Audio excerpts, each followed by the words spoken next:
बोलिए प्रेम से श्री सद्गुरु महाराज की जय। हम लोग सभी ओर से ख्याल को मोड़कर गुरु हरि चरण में जोड़कर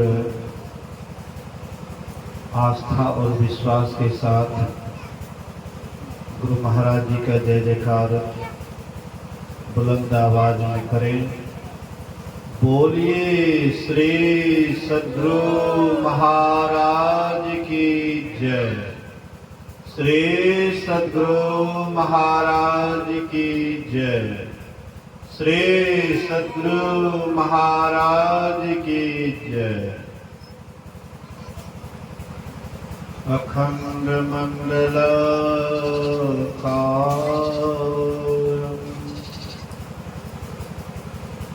व्याप्तं येन चराचरं तत्पदं दर्शितं येन तस्मै श्रीगुरुवे नमः। धन्य धन्य सतगुरु सुखद महिमा कही न जाए। जो कुछ कहो तुम्हारी कृपा मोते कछो न बसाए।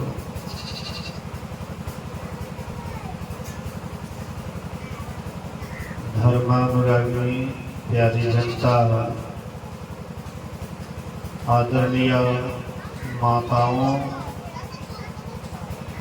एवं भक्तिमती बहनों, त्रिदिवसीय संतमत सत्संग का आयोजन श्राद्ध क्रिया के शुभ अवसर पर किया गया है। श्राद्ध क्रिया से एक वेदांत ज्ञान मिलता है। श्राद्ध क्रिया किसे कहते हैं?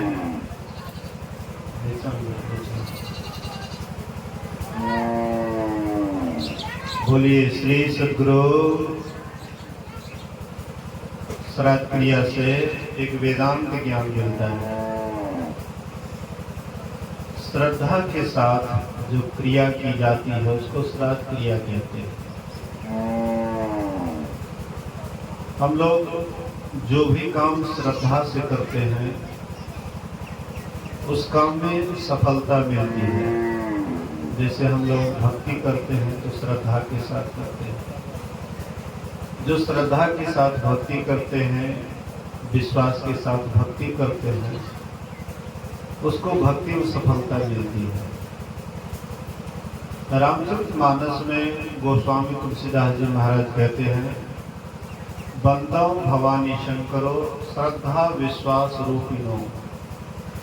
मैं भगवानी शंकर की वंदना करता हूँ। भवानी माँ पार्वती, शंकर भगवान शंकर जानते हैं। तो श्रद्धा की विश्वास, श्रद्धा के प्रति कौन है? तो माँ पार्वती। विश्वास के प्रति कौन है? तो भगवान शिव। और ये दोनों जब तक हमारे अंदर नहीं होगा तब तक हम किसी भी काम में सफलता नहीं प्राप्त कर सकते हैं। तो वही श्रद्धा के साथ यह क्रिया कर्म हो रहा है, इसलिए इसको श्राद्ध क्रिया कहते हैं। श्राद्ध क्रिया से वेदांत ज्ञान यह मिलता है कि शरीर में रहने वाला मरा नहीं। शरीर उसका मरा, लेकिन शरीर में रहने वाले नहीं मरा। अगर शरीर के साथ शरीर में रहने वाले भी समाप्त हो जाता तो ये सब करने से क्या फायदा है? अब जो हम लोग ये सत्संग कर रहे हैं, करवा रहे हैं, खर्चा कर रहे हैं, भोज भंडारा करवा रहे हैं, क्यों करते? एक आत्मविश्वास है, अंदर से आत्मविश्वास है कि शरीर मिटती है, शरीर के अंदर में जो रहता है उसका मिटना असंभव है, वो मिटता नहीं है। क्योंकि जिसका जन्म होता है मृत्यु भी उसी की होती है, और जिसका जन्म नहीं होता है तो मृत्यु कैसे होगा? आत्मा कभी जन्मता नहीं है, आत्मा जन्मता नहीं है, इसलिए आत्मा की मृत्यु नहीं होती है। जन्म शरीर का होता है, बढ़ता है शरीर, घटता है शरीर। यह शरीर एक दिन मां के गर्भ में था, छोटा सा 2 बिंद एक बूंद रस बिंद से धीरे धीरे यह शरीर धीरे धीरे मांस का थैला बना, अब मांस से धीरे धीरे नाक मुंह कान ये सब धीरे धीरे निकल करके देख रहे हैं, ये मुंह नाक मुंह कान। पहले तो ये मतलब मांस का थैला था, ऐसे से धीरे धीरे नाक मुंह कान ये सब उगने लग जाता है। 3 महीना में हल्का चलता है और 4-5 महीना में पूरा पूरा नाक मुंह कान हाथ पर सब कुछ उग जाता है। 7 महीने किसी किसी को 7 महीने में भी प्रसव हो जाता है, किसी को 8 महीने में होता है और 9 महीने में तो होता ही है। तो शरीर का जन्म होता है। शरीर 5 तत्वों से बना हुआ है। गोस्वामी तुलसीदास जी कहते हैं, क्षिति जल पावक गगन समीरा पंच रचित अति अधम शरीरा। जब भगवान श्री राम के हाथ से बाली मारा गया तो तारा आकर के जान बेजान रोने लग जाती है। जिसका पति मरेगा तो पत्नी तो रोएगी ही, तो तारा जान बेजान रोने लग जाती है। तो भगवान राम कहते हैं, तारा क्यों रो रही है? बोले कि हमारे पति को आप मारते, आप पूछते हैं क्यों रो रही है? हमारे पति को मार दिए इसलिए रो रही हूँ। बोले तारा, तुम पति किसको कहती है? अगर शरीर को पति कहती है तो शरीर तो तुम्हारे सामने में सोया हुआ है। रात में हम लोग सोते हैं, रात में हम लोग सोते हैं, तो रात में थोड़ी देर के लिए सोते हैं और मृत्यु में अधिक देर के लिए सोते हैं। दोनों सोना ही है। एक है छोटा नींद, एक है बड़ा नींद। छोटा नींद रात में प्रत्येक दिन सोते हैं, एक प्रकार से मरते हैं। रात में सोते हैं तो जानते हैं कुछ हो, यहाँ अगल बगल में क्या हो रहा है नहीं हो रहा, कुछ नहीं जानते। केवल श्वास चलता है लेकिन आप कुछ भी नहीं जानते। तो रात में सोते हैं, थोड़ी देर के लिए सोते हैं। अब किसी की मृत्यु होती है तो अधिक दिन के लिए सो जाते हैं। तो लोग जब जन्म होता है तो लोगों के अंदर बड़ी खुशी होती है, उत्साह होता है। लेकिन जब मरण होता है तब किसी को उत्साह होता है? कोई खुशहाली मनाते हैं, सब हाय हाय करते हैं। लेकिन जन्म से अच्छा मृत्यु है, लेकिन लोग मृत्यु को स्वीकार नहीं करते। मृत्यु में एकदम निश्चिंत हो जाते हैं। अभी हम लोगों को कितना टेंशन है, परिवार को देखना है, भोजन बनाना है, बाल बच्चे का देखरेख करना है, इसको पढ़ाना है, उसको ये करना है, उसको वो करना है। मतलब दिमाग टेंशन पर टेंशन। और जब सो जाते हैं तो सब टेंशन खत्म। तो वैसे मृत्यु होती है तो सब टेंशन खत्म। हाँ, तो कहने का आशय है मृत्यु एक नींद है। तो कहते हैं कि हे तारा, अगर तुम शरीर के लिए रोती है तो तुम्हारे सामने में शरीर सोया हुआ है, और तुम आत्मा के लिए अगर रोती है तो आत्मा तो कभी मरता मिटता नहीं है। आत्मा कभी मरता मिटता नहीं है। इसका न जन्म होता है न इसकी मृत्यु होती है। ये अटल सत्य है। जब महाभारत की लड़ाई हो रही थी तो कौरव और पांडव दोनों आमने सामने युद्ध के लिए तैयार थे। एक दूसरे को मारने, हाँ, मिटाने के लिए, मिटने के लिए तैयार। उसी समय भगवान श्री कृष्ण से अर्जुन कहते हैं कि हे केशव, मुझे किन किन वीरों से युद्ध करना है, आप मेरी रथ को दोनों सेनाओं के बीच में स्थापित कर दीजिए। तो भगवान श्री कृष्ण रथ को ले जा करके दोनों सेनाओं के बीच में स्थापित कर दिए और कहते, हे पार्थ, तुझे किन किन वीरों से युद्ध करना है, तुम भली भांति देख लो। तो अर्जुन दोनों तरफ देखते हैं, अपने पक्ष में भी देखते हैं और विपक्ष में भी देखते हैं। तो देखते हैं सब अपने ही सगे संबंधी हैं। बोलिए श्री सद्गुरु। सब अपना ही सगे संबंधी, चचेरे भाई में लड़ाई हो रहा था, है?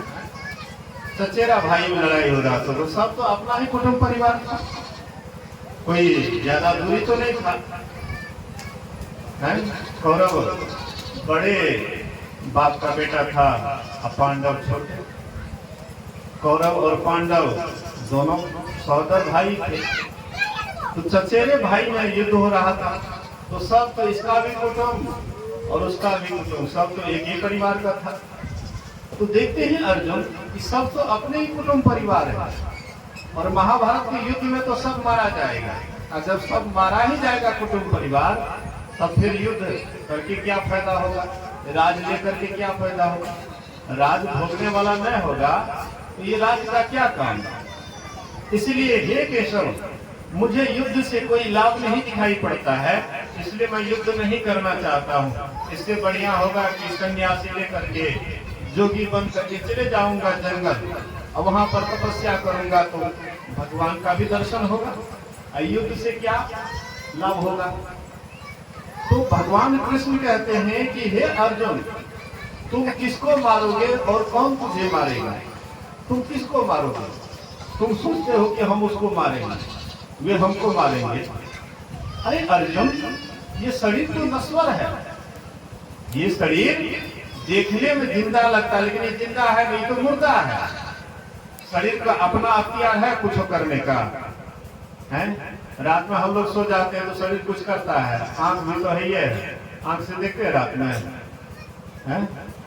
सोती है तो आंख देखता है, कौन आया गया नहीं देखते हैं। आंख भी है, कान भी रहता है। मान लीजिए कितने का आंख बंद हो जाता है सोने के बाद, और कितने का कान तो हर हमेशा खुले रहता है, तो कान से सुन पाते हैं। सब कुछ है ही, लेकिन जो सुनने वाला था, जो देखने वाला था, वह सड़क करके नीचे चला गया। अभी जागृत अवस्था में हम लोग हैं, तो हम लोगों का वासा कहाँ है, आंख में। बोलिए श्री सद्गुरु महाराज। मैं जो कह रहा हूं आप लोग समझ रहे हैं, ध्यान से सुनिए। इन्हें सत्संग में बैठे हुए हैं, अब मन कहीं और जगह इधर उधर घूम रहा है। मन तो रमाए संसार में तन साधु के संग, और तुलसी या ही वियोग ते नहीं लागा हरि रंग। सत्संग में बैठे हैं तो केवल सत्संग की बात को सुनिए। जहां आप बैठिएगा, अगर वहीं पर अगर अपना ख्याल रखिएगा तो उससे आपको लाभ मिलेगा। और आप अगर सत्संग में बैठे हैं और मने मन सोच रहे हैं कि घर में क्या होगा, बच्चे का कैसे होगा, ये काम बिगड़ जाएगा, वो काम बिगड़ जाएगा, तब आप ना तो रहे यहाँ का ना वहाँ का, ना घर का ना घाट का। तो धोबिया का गधा मत बनिए। मतलब जहाँ है तो पूरा का पूरा, हाँ, तन मन से दिल दिमाग से वहीं पर रहिए। तो भगवान कृष्ण कहते हैं कि हे अर्जुन, तुम किसको मारोगे और कौन तुम्हें मारेगा। ये शरीर तो नश्वर है, तुम सोचते हो कि हम मारेंगे, तो तुम कौन मारने वाले हो, तुम तो एक निमित्त हो। अरे मारने वाला है भगवान, है जिलाने वाला है भगवान, और इधर कौन करने वाला है। हम आप थोड़े कुछ करते हैं, हम लोग तो एक निमित्त हैं। हम लोग कहते हैं कि हमें चाहिए तो परिवार के भरण पोषण है, हमें नहीं रहे तो परिवार तो भूखे बैठ जेते, तो जे चल जाए तो अगर परिवार के किए छे नहीं छे, फिर गुजारा नहीं छे तो जिंदा नहीं रहे छे, महिला चल गए, अगर परिवार के गुजर है कि नहीं है, नहीं बहरल है, सब छे ना। अहंकार मत कीजिए कि हम ही कर रहे हैं, आप एक निमित्त हैं। आप एक परमात्मा ने आपको निमित्त बनाया है कि आपके द्वारा परिवार का भरपाई हो रहा है, लेकिन अहंकार वश में ऐसा मत सोचिए कि हम ही कर रहे हैं। आप कुछ करने वाले नहीं, करने वाले कोई और है। तो कहते हैं अर्जुन तुम एक निमित्त हो, मारने वाला और मरवाने वाला तो मैं हूं। इसलिए अर्जुन को विराट रूप दिखलाया। और देखिए कि जितने कौरव के रथी महारथी सैनिक हैं सब उसके मुंह में प्रवेश कर रहे हैं और दूसरे तरफ से निकल रहे हैं मरे हुए। मतलब भगवान कृष्ण उनको हूबहू दिखा दिए कि देख लो तुम कुछ नहीं कर रहे हो, मैं ही सब कुछ कर रहा हूं। मैं ही जन्मदाता हूं और मैं ही उसका मृत्युदाता हूं। त्रिदेव है, ब्रह्मा विष्णु महेश। ब्रह्मा जी का काम है जन्म देना, विष्णु का काम है पालन करना और शंकर का काम है संहार करना। लेकिन हम लोग वो तीनों देव का काम अपने ऊपर ले लेते, कहते हैं हम ही तो कर रहे हैं। हम आप कुछ नहीं कर रहे हैं, हम आप एक निमित्त हैं। जो इस तरह से संसार में रहते हैं कि हम कुछ नहीं करते हैं, सब कुछ करने वाले परमात्मा हैं, तो उसी से भक्ति होती है, उसी से ध्यान भजन होता है, वही परमात्मा की तरफ जा सकते हैं। और जो सोचते हैं कि हम कर रहे हैं तो पूरा जीवन भर वह करते रहेगा, लेकिन उससे परमात्मा का ध्यान नहीं होगा, भक्ति नहीं होगा। जब भी वो ध्यान पर बैठेंगे तो यही बात उसके दिमाग में आएगा कि हम ही कर रहे हैं। अहंकार उसको आगे नहीं बढ़ने देगा भक्ति मार्ग में। इसलिए भगवान कृष्ण कहते हैं कि हे अर्जुन तुम किसको मारोगे और कौन तुम्हें मारेगा? आत्मा न तो मरती है और न कभी जलती है, न सड़ती है, न गलती है। इसको शस्त्र छेद नहीं कर सकता है, पानी इसको गिला नहीं कर सकता है, हवा इसको सुखा नहीं सकती है, आग इसको जला नहीं सकती है। ये तो अजर है, अमर है, अविनाशी है। हे अर्जुन मैं तुम्हें जो ये ज्ञान दे रहा हूँ, सर्वप्रथम मैं यह ज्ञान सूर्य को दिया था। सूर्य अपने पुत्र इक्ष्वाकु को दिया था और इस तरह से राजर्षि के परंपरा में ये ज्ञान धीरे धीरे लुप्त हो गया था। वही ज्ञान मैं आज तुमको प्रकट कर रहा हूँ, दे रहा हूँ। अर्जुन कहते हैं कि सूर्य का कब जन्म हुआ और हम लोगों का इधर कब हुआ है, आप उसको कैसे ज्ञान दे दिए? भगवान कृष्ण कहते हैं कि हे अर्जुन कभी ऐसा नहीं था कि तुम और हम नहीं थे, अभी भी तुम और हम हो और आगे भी हम और तुम रहेंगे। मतलब हमारी तुम्हारी कभी मृत्यु नहीं होती है, नाश नहीं होता है, क्योंकि आत्मा अविनाशी। जिनके अंदर यह आत्मज्ञान होता है वे छोटी छोटी बातों में शोकित नहीं होता है। नाय महात्मा प्रवचनेन लभ्यो न मेधयान बहुना श्रुतेन यमे वैश विरुतेन लभ्यस तस्येस आत्मा विरुते तनु स्वम। जो शरीरों में शरीर रहित तथा अनित्यों में नित्य स्वरूप है, ऐसे महान और सर्वव्यापक आत्मा को जान करके मनुष्य शोक नहीं करता है। अच्छा बोलिए तो श्री सद्गुरु महाराज की जय। थोड़ा इधर ध्यान दीजिए, गप सब तो चलते रहेगा। अपने एक जीवन में कितना कपड़ा बदलते हैं, बचपन से लेकर के बुढ़ापे तक में कितना कपड़ा बदलते हैं? बहुत। बैठ नहीं क्या है, बैठ बैठ बैठ। सत्संग के समय में एना ओना नहीं करना चाहिए। दुईटा घुन्ना घुन्नी लकड़ी के घुने छे, घुन्ना घुन्नी।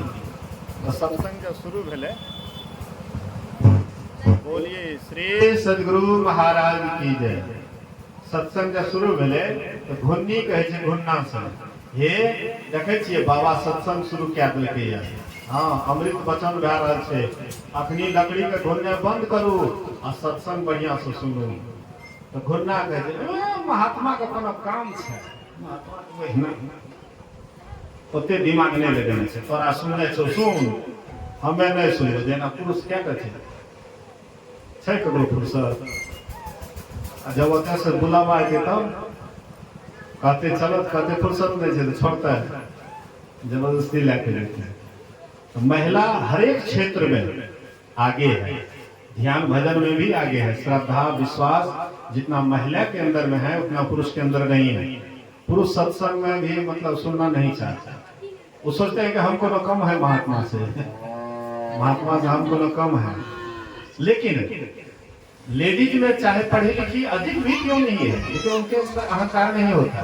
और पुरुष थोड़ा जब पढ़ लेता है तो उसका तो दिमाग हर हमेशा और बोल बनाता है कि हम कोनो कम नहीं है। तो कहने का मतलब है तो वह घुन्नी कहती नहीं नहीं, ये सत्संग के समय कोनो काम नहीं करना चाहिए, जीवन भर तो लकड़िए घुने छिए। कम से कम जो अपनी बाबा प्रवचन करे छे, अमृत वचन है, अपने तो बेटा बढ़िया से सुनना चाहिए। जे तोरा सत्संग फत्संग सुनने छे सुन, अब मैं तो लकड़िए घूम देखे छे पुरुष सब तो लकड़ी घूम की बोले मतलब संसार के काम दिमाग लगा रहे से बाल बच्चा में तो लकड़िए घूम रहे छे। जकर जे ड्यूटी छिए कल के तोरा सुनने छे सुन, हम तो हाँ अपन ड्यूटी करबे करिए। घुन्नी सत्संग बड़ा प्रेम से सुन लेते, अब बड़ा प्रेम से सत्संग सुन लगे ओकर जब शरीर छूटले तो राजकुमारी बन के, हाँ मनुष्य शरीर मिले कोनो राजा के यहाँ राजकुमारी बन के जन्म लेके। आ घुन्ना के जब शरीर छूटले तो घुन्ना फिर घुन्ने रहे, लकड़िए घुने वाला घुन्ना शरीर छूटले फिर वो घुन्ना घुन्ने में चल गए।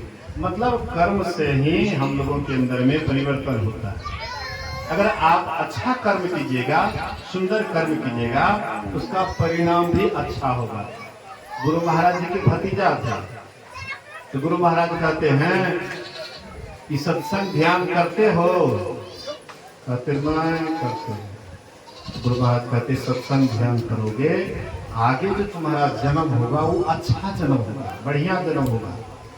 हाँ, अच्छा से अच्छा परिवार में जन्म लोगे, अच्छा से अच्छा व्यवस्था मिलेगा। और सत्संग ध्यान नहीं करोगे तो नीचे चले जाओगे। नहीं देखते हैं सांप छुछुंदर हैं, घोड़ा गधा कुत्ता बैल, ये सब क्या है? निचला योनि है।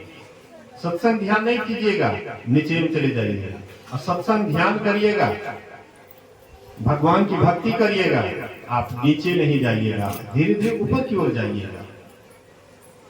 छोड़ दे घर में जो तो चुकी रख बैठ सत्संग सुन। बोलिए श्री सदगुरु।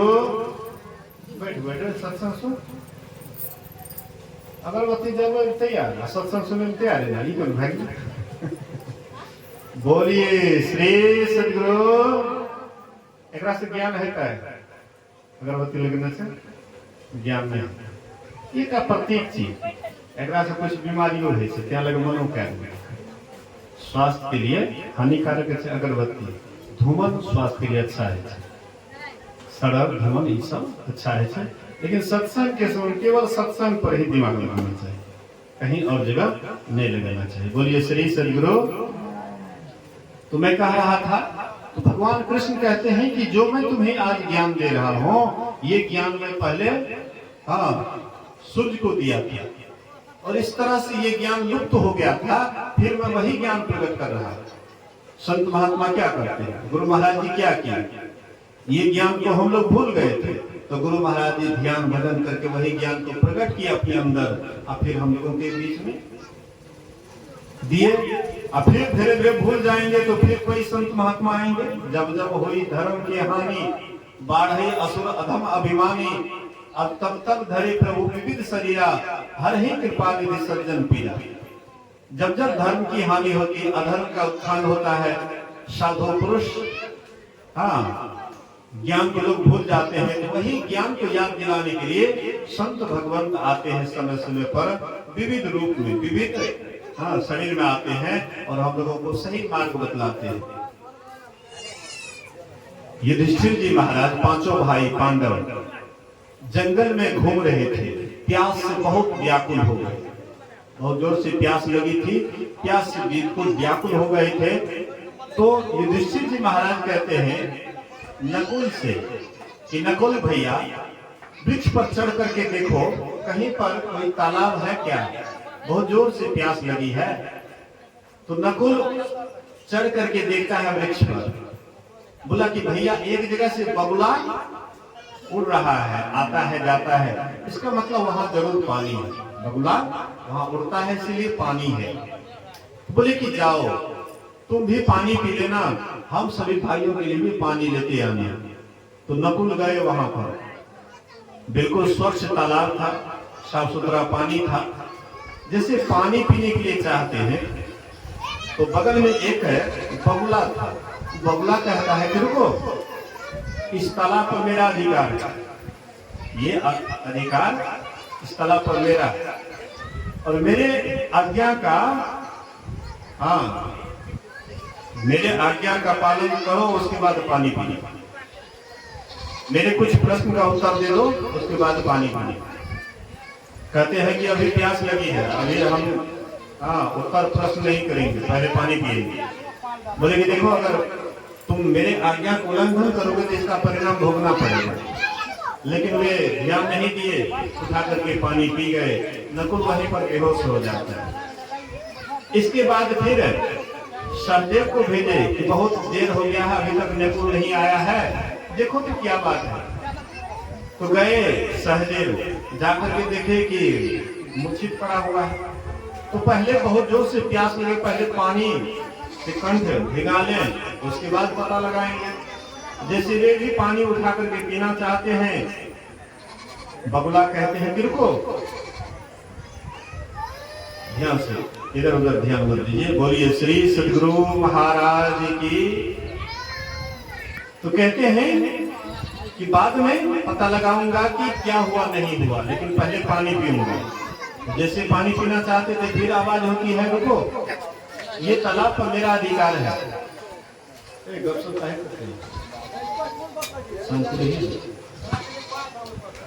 बोलिए श्री सदगुरु महाराज की। देखिए सत्संग, आजकल लोग ज्यादा सत्संग से मतलब नहीं रखते हैं, लेकिन मोबाइल से बहुत मतलब रखते हैं। मोबाइल में इधर उधर शॉर्ट वीडियो या लंबा वीडियो, ये सब लोगों को खूब बढ़िया मन लगता है, और सत्संग मन नहीं लगता है। लेकिन मोबाइल देखने से आपके जीवन में कभी कोई परिवर्तन नहीं हो सकता है। जीवन भर मोबाइल देखते रहिएगा, कभी भी आपके जीवन में कोई परिवर्तन नहीं होगा। लेकिन सत्संग अगर थोड़ी देर भी ध्यान से सुन लीजिएगा, आपके जीवन में थोड़ी देर के लिए भी परिवर्तन हो जाएगा। तो आइए, तो कहते हैं कि देखो मेरे प्रश्न का उत्तर दो, उसके बाद पानी पीना। लेकिन वो भी सोचे पहले पानी पिएंगे, पानी पी लिए, वो भी बेहोश हो गया। देखते हैं कि सहदेव भी अभी तक नहीं आया है। उसके बाद अर्जुन को भेजे, अर्जुन भी गए वहां पर, देखते हैं दोनों भाई बेहोश पड़ा हुआ है। तो पता पहले लगाएं, बाद में लगाएंगे, पहले पानी पिएंगे। प्यास से कंठ सूख रहा था। जब आपको प्राण पर बिकने लगेगा, आप दूसरे को नहीं देखेंगे, पहले अपना प्राण बचाइएगा। बाढ़ जब आया था 2008 में, तो बूढ़ा बूढ़ी को सब छोड़ छाड़ करके अपना जान बचाने के लिए भागे। मानगंज में क्या कहते हैं, विकू खां था, वो पहले वाला 20 वर्षा मुखिया। तो मतलब जो है बाढ़ आया तो उसका बाल बच्चा सब भाग गया, उसको छोड़ दिया वहीं पर गधे पर। मरो या जो हो, पहले अपना जान बचाएंगे, उसके बाद दूसरे को। राजस्थान में एक माता जी थी, छोटा बच्चा था गोद में, बहुत गर्मी थी, पैर में फफोला पड़ गया, सह नहीं सकी, तो अंतिम में बच्चा को नीचे रख दिए और उसके ऊपर खड़ा हो। अपना प्राण पहले बचेगा, उसके बाद आगे देखेंगे। तो जब आपको अपने प्राण पर बीतेगा तो तब आप दूसरे को नहीं देखेंगे, पहले अपना प्राण बचाएंगे। तो वैसे ही और सब भाई बेहोश पड़ा हुआ था, और भाई उधर ध्यान नहीं देता था, पहले अपना कंठ गीला करेंगे, पहले प्यास बुझाएंगे, उसके बाद आगे देखेंगे। तो अर्जुन भी जैसे पानी चुल्लू में लेता है, उधर से आवाज को रुको, जब तक मेरे प्रश्न का जवाब नहीं दोगे तब तक पानी मत पियो, और नहीं तो जो तुम्हारे और भाई का हाल हुआ तुम्हारा वही हाल होगा। अर्जुन भी ध्यान नहीं दिया, उठा करके पानी पी गए, वो भी मूर्छित हो गया। भीम आए, उसका भी वही हाल। अंत में युधिष्ठिर जी महाराज आए, धर्मात्मा थे, एक एक बात विचार करके करते थे। तो वे जब आए, बोले कि कहीं पानी में जहर तो नहीं है। देखते हैं कि चारों भाई मूर्छित पड़ा हुआ है। वे भी चुल्लू में पानी लिए, उधर से आवाज होती रुको, ये तालाब पर मेरा अधिकार है और मेरे आज्ञा को उल्लंघन करने पर जो तुम्हारा चारों भाई का हाल हुआ है तुम्हारा भी वही हाल होगा। इसलिए पहले मेरे प्रश्न का जवाब दो, उसके बाद पानी पीनी। कहते कहिए तुम्हारा आपका क्या प्रश्न है? तो बहुत प्रश्न किए थे। एक प्रश्न था किम आश्चर्यम, आश्चर्य क्या है? युधिष्ठिर जी महाराज कहते हैं कि लोग मर करके नरक को भरते जा रहा है और बचे खुचे आदमी अपने को अमर मान बैठा है, यही सबसे बढ़कर के आश्चर्य की बात है। माता जी शरीर छोड़ दी, उनके बारात में लोग गए होंगे, खूब बढ़िया से जला लिए होंगे और उसके बाद स्नान करके जब भोजन किए होंगे तो धीरे धीरे भूल गए होंगे और वहां गए होंगे श्मशान में तो कहते यही हाल एक दिन हमारा भी होगा। श्मशान उसको कहते श्मशान वैराग। श्मशान में गए जलाने के लिए तब वैराग हुआ, ये संसार नश्वर है, देख लो आज शरीर संसार, इसका आज कुछ भी नहीं साथ गया, अकेले गए। लेकिन वो कब तक? जब तक जला रहे थे। उधर से आए, स्नान किए, भोजन कर लिए, बस भूल गए। हमको भी एक दिन यही हाल होगा, भूल गए। इसको श्मशान वैराग कहते हैं। तो कहते हैं कि लोग मर करके सब नरक को भरते जा रहा है और बचे खुचे जो आदमी है वे अपने को अमर मान बैठा है, यही आश्चर्य की बात है। किसी का परिवार के लोग जब मरते हैं तो क्या लिखते हैं कार्ड में? मेरी दादी मरी, क्या कहते हैं? नरकवास। दादा मरा, नरकवास। नानी मरी, नरकवास। नाना मरा, नरकवास। कार्ड में लिखा रहता है ना, नरकवास, स्वर्गवास, सब में स्वर्गीय वास लिखा रहता है। कोई कितनों पापी से पापी आदमी मरे, कभी भगवान की भक्ति नहीं करते हैं, कुछ भी नहीं करते हैं, लेकिन जब मरते हैं तो सबके कार्ड में लिखा हुआ देखेंगे स्वर्गवास, स्वर्गवास, स्वर्गवास, स्वर्गवास। मतलब लगता है कि स्वर्गवास बहुत सस्ता हो गया। मर जाओ कार्ड पर लिख दो स्वर्गवास, सीधे स्वर्गवास। अगर इतना ही सस्ता स्वर्गवास होता तब तो हम लोग भक्ति भजन करने से क्या मतलब? जब इतना ही सस्ता सौदा होता तो हम लोग ये सब क्या करते? क्यों सत्संग करते? क्यों ध्यान करते? क्यों भगवान की भक्ति करते? कोई बिरला ही स्वर्ग जाता है जो अच्छे कर्म करते हैं जीवन भर, जो किसी की बुराई नहीं करते हैं, सबको अच्छाई की ओर ले जाते हैं, अच्छा मार्ग पर खुद चलते हैं, दूसरे को भी अच्छाई की ओर ले जाते हैं, शुभ मन में विचार रहता है, अशुभ जिनके अंदर विचार नहीं रहता है, मतलब मन से, वचन से, कर्म से जो शुभ ही शुभ कर्म करते हैं उसी के लिए स्वर्ग का दरवाजा खुला होता है, बाद बाकी बिल्कुल बंद होता है। भगवान बुद्ध सत्संग कर रहे थे, तो सत्संग कर रहे थे तो एक नवयुवती आकर के बैठ गई। मलाकार की बेटी थी जो फूल वगैरह तोड़ती है, तो वह मलाकार की बेटी थी, तो फूल की डाली बगल में रख दी। भगवान बुद्ध को देखे सत्संग करते हुए वो भी आ गए, बड़ा प्रेम से सत्संग सुनने लगे। तो भगवान बुद्ध प्रवचन को रोक देते हैं और कहते बेटी कहां से आ रही है? उससे नवयुवती से पूछते हैं बेटी तुम कहां से आ रही है? तो वह युवती कहती है भंते में नहीं जानती हूं। फिर कहते हैं बेटी कहां जाओगी? कहते भंते में नहीं जानती हूं। कहते नहीं जानती हो? तो जानती हूं। जानती हो? नहीं जानती। अटपट उत्तर।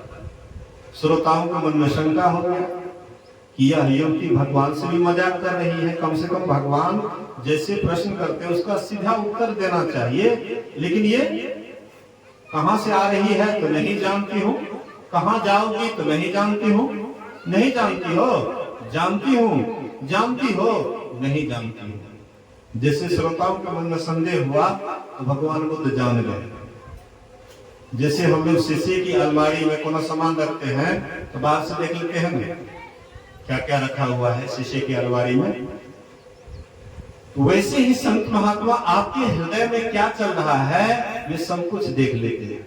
जैसे आप शीशे की अलमारी में सब कुछ देख लेते हैं क्या क्या सामान है, वैसे संत महात्मा सब कुछ देख लेते हैं कि आपके हृदय में क्या चल रहा है। जैसे शंका हुआ तो भगवान बुद्ध समझ गए, तो कहते बेटी मैंने तुमसे क्या सवाल किया और तुमने इसका क्या जवाब दिया, इसका खुलासा करो। कहते भंते आप तो जानवे करते हैं कि आपने क्या सवाल किया, इसका मैंने क्या उत्तर दिया। बोले कि बेटी ये अंधों का नगरी है, ये संसार अंधा है, समझते कम है, नाराज होते हैं ज्यादा। यहाँ के लोग समझते कम हैं लेकिन नाराज अधिक होते हैं। ये लोग समझ नहीं पाए कि मैंने तुमसे क्या पूछा, इसका तुमने क्या उत्तर दिया, ये लोग समझ नहीं पाए और उल्टे तुम्हारे ऊपर नाराज हो रहे हैं, इसलिए खुलासा करो। बोले कि भंते आप तो जानते हैं कि फलाना मालाकार की मैं लड़की हूँ, यहाँ से जाऊंगी तो घर जाऊंगी, ये बात तो आप जानवे करते हैं, लेकिन आप दूसरे ढंग से सवाल किए हैं। मतलब कहाँ से आ रही है, मतलब इस शरीर में जो आई है तो कहाँ से आई है, स्वर्ग से कि नरक से। जीव जो शरीर में आया है ये कहाँ से आया है, क्या तुम जानती है कहाँ से आ रही है? इस शरीर में जो आई है तुम कहाँ से आई है? तो भंते नहीं जानते। हम लोग जानते हैं इस शरीर से पहले कहाँ थे, स्वर्ग में थे कि नरक में थे कि गाय में थे कि बैल में थे, हम लोग जानते हैं, कुछ मालूम है कहाँ से हम लोग आए हैं? तो कहते नहीं जानती हूँ। तो जाओगी कहाँ, मतलब यह शरीर छोड़ेगी तो फिर कहाँ जाएगी? तो हम लोग जानते हैं शरीर छोड़ेंगे तो कहाँ जाएंगे, नहीं जानते। कहते नहीं जानती हो, नहीं जानती हो मतलब ये शरीर एक दिन छूटेगा क्या, इस बात को नहीं जानती है? बोले ये बात तो जानती हूँ, ये शरीर एक दिन छूटेगा इस बात को कौन नहीं जानती, ये बात तो जानती हूँ। जानती हो ये शरीर कब छूटेगा, इस बात को जानती हो? तो नहीं जानती। हम लोग जानते कब शरीर छूटेगा। बगल में मानव के पूरब साइड में जोड़ी पीपल है, वहां के एक सत्संगी गए श्राद्ध क्रिया का भोज खाने के लिए। रात अधेड़ा आदमी था, कोई बीमारी वगैरह का भी, हाँ कोई ऐसा नहीं था कि खूब बीमार था, सो भी नहीं था। गए श्राद्ध क्रिया में रात में भोज खाने के लिए, वहां से आए, सोए तो बस सुतले रह गए, फिर जगे नहीं। कोई जानता था कि आएंगे खा करके सोएंगे तो सोए ही रह जाएंगे, कभी जगेंगे नहीं, कोई नहीं जानता था। मतलब हम आप भी नहीं जानते हैं कि कब हम आपका यहाँ से टिकट कर जाएगा, यहाँ से कब यहाँ से विदा हो जाएंगे, इसको कोई नहीं जानता। इसलिए संत महात्मा कहते हैं कि कबीर साहब कहते हैं सुकिरत कर ले नाम सुमर ले, को जाने कल की जगत में खबर नहीं पल की। सुकिरत कर ले मतलब अच्छा कर्म कर लो, भगवान के नाम का सुमरन कर लो, को जाने कल की, कल को कौन जानता है, और जगत में खबर नहीं पड़ती, एक पल के लिए ठिकाना नहीं है संसार का। झूठ कपट कर माया जोड़ी, बात करे छल की, पाप की पोट धरे सिर ऊपर, किस विधि होए हल की, जगत में खबर नहीं पल की। ये संसार क्या है, झूठ कपट करके। हाँ हम लोग एक परिवार से जुड़े हुए, हम लोग क्या करते हैं, सोचते हैं कि किसी तरह से बाल बच्चे का भरण पोषण करना, चाहे झूठ बोलना पड़े, चोरी करना पड़े, नशा खाना पड़े, हिंसा करना पड़े, हाँ या चोरी करना पड़े, कुछ भी कर्म करके हम लोग बाल बच्चा को पालते पोसते हैं। तो करते हैं तो हम गलती है, खिलाते हैं पूरे परिवार को, लेकिन जो गलती करते परिणाम उसी को भोगना पड़ता है। बाल बच्चा जहां है वो तो अपनी जगह पर ठीक है, लेकिन गलती आप करते हैं तो आप ही को भोगना पड़ता है। इसलिए कहते हैं कि गलत तरीका से अगर आप उपार्जन करते हैं, झूठ बोल करके अगर उपार्जन करते हैं तो इसका परिणाम आपको भोगना पड़ेगा। इसलिए सुंदर कर्म कर लेना चाहिए, परमात्मा का सुमरन ध्यान कर लेना चाहिए। को जाने कल की, कल को कौन जानता है, जगत में खबर नहीं पल की, एक पल की भी ठिकाना नहीं। हम लोग कहते हैं कि अभी बहुत समय है भगवान की भक्ति करने का, अभी बहुत समय है, देखेंगे कभी कर लेंगे। आज कहे मैं कल भजूंगा, काल कहे फिर काल, आज काल के करत ही अवसर जासी चाल। कहते हैं कि अच्छा आज नहीं कल कर लेंगे, फिर जब कल आता है तो कहते नहीं अब कल कर लेंगे। इस तरह से कल कभी आज होकर के नहीं आता, जब भी होता है तो आज ही होता है। जो आज करेंगे वही कल कर सकता है। जो खाली टाला टूली करेंगे, टाला टूली दिन रीता, एक नहीं बहुतों बीता। आज ही से हम लोग टाला टूली नहीं कर रहे हैं, बहुत दिन से कहते हैं अच्छा करेंगे, अभी बहुत उम्र है, अभी जवानी है, बूढ़े हो जाएंगे तब करेंगे। हैं? जब बूढ़े हो जाएंगे तो शरीर काम में नहीं करेगा तो भगवान की भक्ति करेंगे। हैं? अपने से उठ बैठ नहीं सकेंगे। वृद्ध भयो तन कांपन लागे, कपित बात भरी, लक्ष्मीपति पछतात सेज पर, अब हम काम करी। जब बूढ़े हो जाएंगे शरीर काम नहीं करेगा। हम लोग बहुत चालाक हैं, सब काम करते हैं जवानी में, अब भक्ति को लग देते हैं बुढ़ारी के लिए। हैं? धन कमाना है तो जवानी में, बाल बच्चे पैदा करना है तो जवानी में, घर बनाना है तो जवानी में, बैंक बैलेंस करना है तो जवानी में। मतलब संसार में जो भी उन्नति करना है तो जवानी में करना है। अब भक्ति का जब नाम आता है कि भक्ति, कहते हाँ वो तो बुढ़ारी में देखा गया। भक्ति को बुढ़ारी में छोड़ देते हैं, भक्ति बुढ़ारी में होगा। वृद्ध भयो तन कांपन लागे, कपित बात भरी, लक्ष्मीपति पछतात सेज पर, अब हम कहा करें। सत्संग में भी आप बैठ नहीं सकिएगा बढ़िया से बुढ़ापे में, तो आप क्या सत्संग सुनिएगा? सत्संग नहीं सुनिएगा तो आप क्या ध्यान करिएगा, क्या भक्ति करिएगा? इसलिए संत महात्मा कहते हैं कि जो भी काम करना है यही जवानी में करना चाहिए।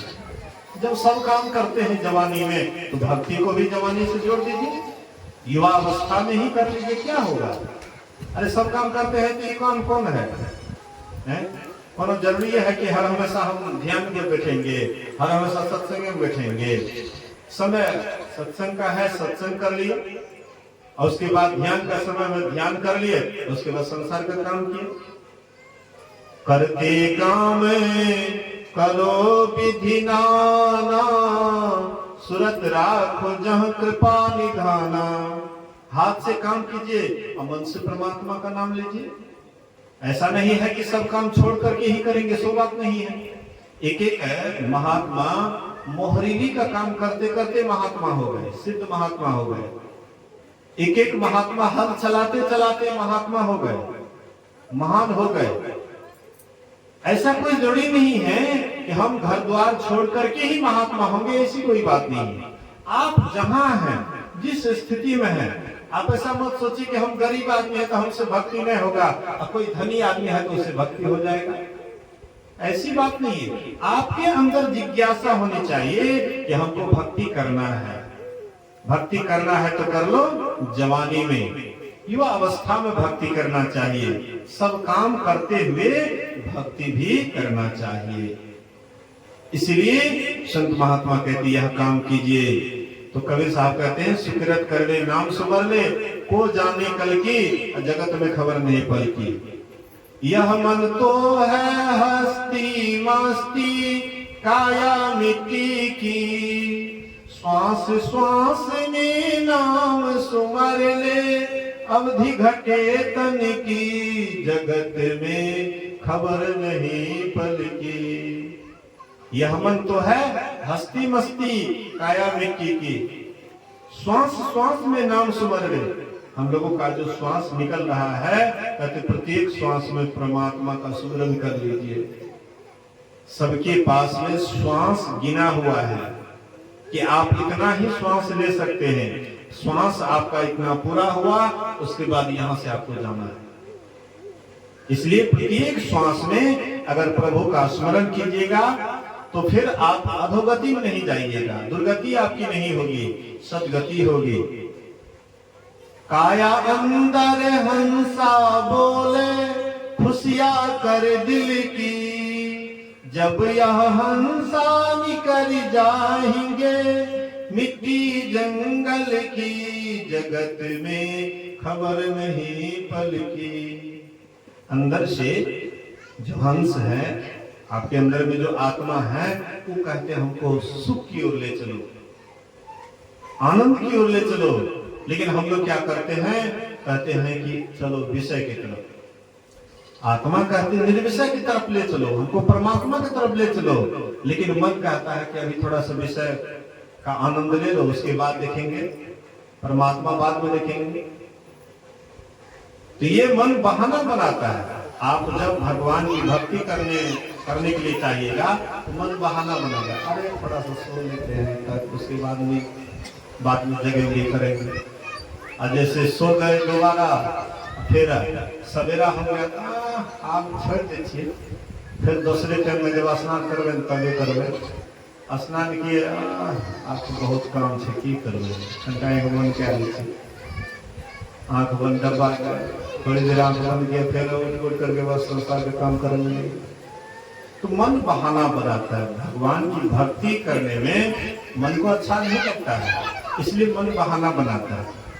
लेकिन यही मन जब भगवान की भक्ति में लग जाता है तब मन को बड़ा अच्छा लगता है, तब ये हटता नहीं है, हटाने से भी नहीं हटेगा। इसलिए कबीर साहब कहते हैं, काम क्रोध मद लोभ निवारो, यही बात असल की, ज्ञान वैराग दया और राखो, कहे कबीरा दिल की, जगत में खबर नहीं पल की। कहते हैं तुम्हारे अंदर में जो काम क्रोध लोभ मोह है, कहते हैं इससे छुटकारा पाओ।